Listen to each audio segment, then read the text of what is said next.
ঠাকুর বলেছে ও কালিমা তোমার আকাশ, ও মা তোমার বাতাস। আমি বলেছি ও ঠাকুর তোর বাপের আকাশ, কালিমার বাপের আকাশ।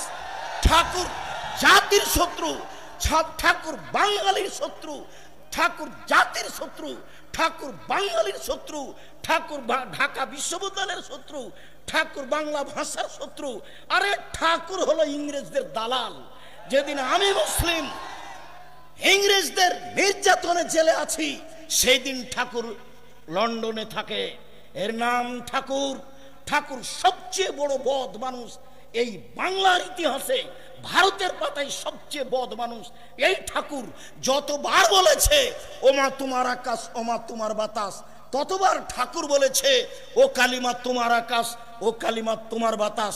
আমি আব্দুর রাজ্জাক বিন ইউসুফ, আমার ছেলে মেয়ে এই গান পড়তে পারে না, অসম্ভব। আপনার মতো কাপুরুষের সন্তান পড়তে পারে, আপনাকে আমি শিক্ষিত মনে করি না। আমি যে অশিক্ষিত আপনি এই কথা আমি আজ থেকে না 30 বছর আগে বলেছি।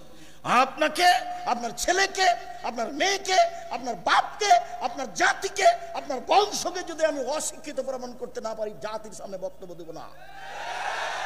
নতুন এই কথা বলিনি, বাংলার মাটিতে 30 বছর থেকে বলে আসছি, বিদ্যা কাকে বলে আগে নিজেকে জানতে হবে, তারপরে বাচ্চাকে বিদ্যা দিতে হবে।